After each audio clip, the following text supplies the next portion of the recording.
Estoy con Armando Armenta, Senior Economist del equipo de mercados de renta fija de AllianceBernstein, que nos acompaña desde Nueva York. Muchas gracias, Armando, por conectarte con nosotros en Bloomberg en español.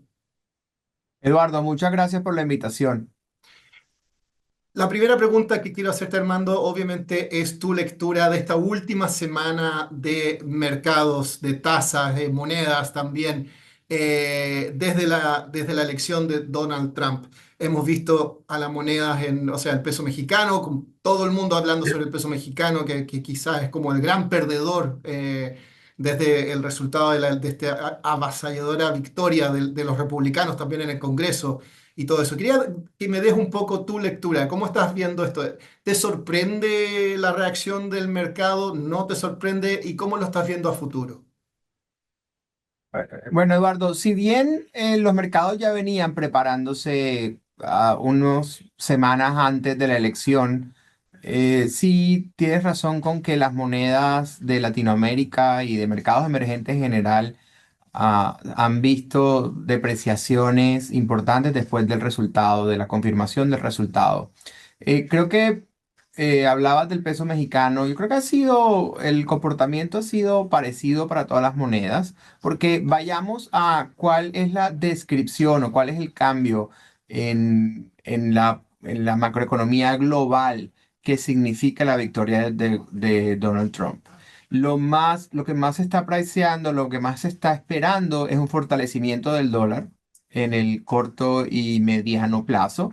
Esto lo vemos que no solo está pasando con las monedas, contra las monedas de mercados emergentes, sino también contra monedas como el euro y como otros países desarrollados. Entonces, yo creo que, y el segundo tema es el tema de los aranceles, que pues los aranceles normalmente lo que ocurre es que las monedas de los países que tienen tipos de cambio flotantes reaccionan para poder igualar, digamos, los precios y se deprecia. Entonces yo creo que no es sorprendente la reacción una vez se confirmó y creo que está muy de acuerdo con el escenario macroeconómico que significa o que implica la victoria de Donald Trump. Ahora bien, hacia adelante lo que nosotros estamos esperando es que se confirme estas políticas y qué tan gradual sean, cuál sea la secuencia y cuál sea la magnitud de estos cambios. Yo creo que lo que va a determinar si el mercado estaba sobreponderando o teniendo el peor de los casos o si veremos algo que sea incluso mucho más fuerte de lo que se espera. Pero de todas maneras, el escenario, ¿qué es lo que están ustedes viendo en AllianceBernstein como más probable dentro de esto? Porque tenemos un Congreso dominado por los republicanos, entonces el consenso sería que va a poder avanzar muy rápidamente en justamente implementar estos aranceles y sus otras medidas. Por ejemplo, tratar de avanzar la deportación de indocumentados y ese tipo de temas. Entonces, ¿qué lectura hacen ustedes de eso? Yo creo que el tema de los aranceles, y enfocándonos en Latinoamérica, sí, México es el que tiene una exposición mayor. Sin embargo, el resto de países, la exposición viene más por el lado de el efecto que pueda tener la política fiscal sobre las tasas de interés y sobre las condiciones de financiamiento de la región y los diferenciales de tasa de interés que haya contra los países de la región. En el tema comercial, yo creo que el foco de la política arancelaria va a ser más China que incluso México. Si bien el tema arancelario va a ser puede ser una pieza de cambio en la otra pretensión del gobierno Trump, que es de ver un mayor control del flujo migratorio en la frontera sur por parte de México. Entonces, las empresas y las cadenas de suministro, que son empresas americanas, están bastante enrocadas, digamos, con las empresas, con la economía americana y la economía mexicana. Creo que una disrupción muy fuerte de la parte arancelaria no la veo tan probable en el lado de México. México es el país que más ha ganado en términos de proporción del mercado a raíz de los aranceles que pusiera la pasada administración Trump. Desde los últimos años, México ha sido el país más beneficiado. Entonces, si bien vamos a ver volatilidad y vamos a ver cierto tipo de anuncios que puedan generar nerviosismo en la relación comercial entre Estados Unidos y México, no la veo tan en peligro. Para el resto de la región, como te decía, el efecto sobre las monedas, yo creo que está más determinado por, uno, cuál es el actual nivel de las tasas de interés, sobre todo de los bancos centrales, y dos, la exposición que tengan esas economías ante una economía china que se está desacelerando y que yo creo que va a ser el foco de la política arancelaria del nuevo presidente de Estados Unidos. Y el tema del efecto inflacionario, volviendo un poco al tema de los aranceles, que algunos economistas dicen que podría tener en Estados Unidos, está también afectando las apuestas de recortes de tasas de la Fed, y eso mismo también está teniendo un efecto en la senda de tasas en América Latina. Acabamos de tener hoy día al Banjico recortando 25 puntos base. Dame tu visión sobre senda de tasas en América Latina en este nuevo escenario. Nuestra visión es que van a seguir muy de cerca lo que pase con la Reserva Federal.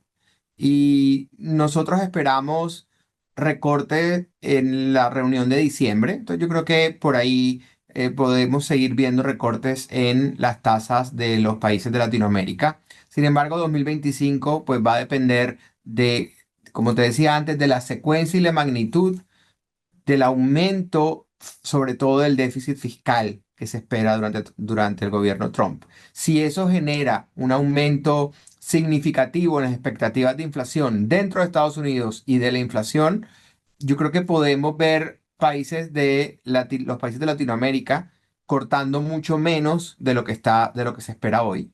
Los dos que pueden cortar menos, yo creo que serían México y Colombia. Chile y Perú están mucho más cerca del final de sus ciclos de recortes, mientras que Brasil, debido a factores internos, tanto fiscales como de la economía que está creciendo mucho más de lo que se esperaba, está subiendo tasas. Entonces yo creo que entre estos países lo que podríamos ver es México y Colombia cortando menos, Chile de pronto también cortando menos, pero es decir, frenando el ciclo de recortes y recortando mucho menos de lo que se espera ante un shock de esa magnitud en el cual la Fed no recorte lo que se estaba esperando hasta ahora. Aprovechando que tú lo mencionas, el tema un poco de la preocupación fiscal, es una de las preguntas que quería hacerte.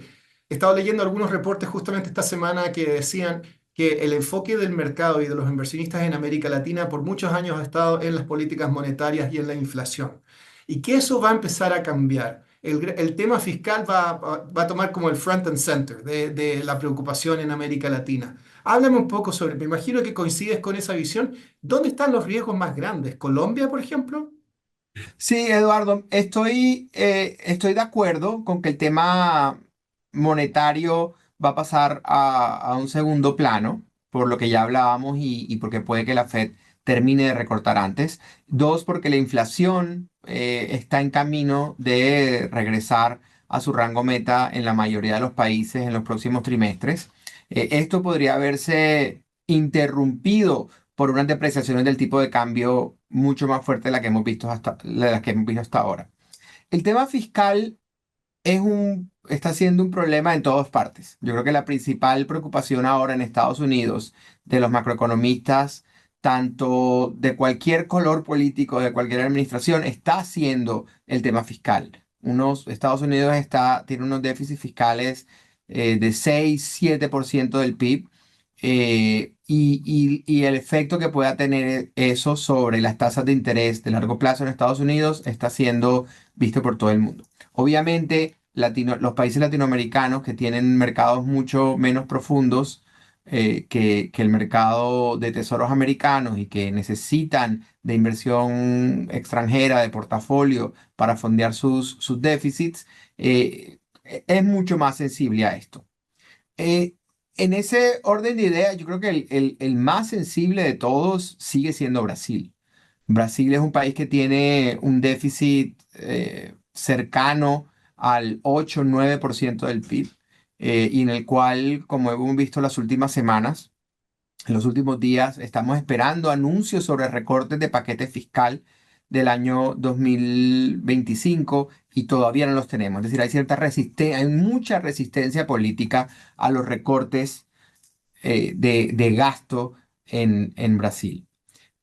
México mañana van a emitir su presupuesto para el año 2025. México va a terminar este año con un déficit cercano al 6% del PIB, el año 2024. Y se está esperando que recorten a algo menos del 4. Es bastante difícil un recorte de 2 puntos del PIB de un año al otro. De Vamos a ver con qué vienen, con qué salen en un momento en el cual también las expectativas del apoyo fiscal a Pemex también son bastante apremiantes. Entonces creo que eso genera un poco más. Colombia tuvo un año 2024 atípico en términos de recaudo. Por, y eso ha puesto los ojos sobre dónde va a terminar el déficit fiscal. Sin embargo, estoy un poco más tranquilo en Colombia que lo que la mayoría del mercado está, por dos razones. Una es porque el gobierno ha mostrado que muy rápidamente, en el momento en el cual se confirma que los ingresos no son suficientes, se ha movido rápidamente a recortar gastos. La semana pasada, el ministro de Hacienda, Ricardo Bonilla, confirmó un recorte de 33 billones de pesos, eso es cerca de 2 puntos del PIB para el año 2024. Para el año 2025, lo que se espera es, como te decía, los ingresos en el año 24 fueron atípicos debido a que hubo una sobre recolección en el año 2023 y sobre todo el impuesto de renta corporativa en el año 2024 cayó con respecto a 2023. Esto en el 2025 no debería repetirse. Vamos a estar obviamente monitoreando esto y creo que Colombia puede continuar para el año 2025 con un déficit esperado menor del 5%. Yo lo tengo en 4,5, 4,6%.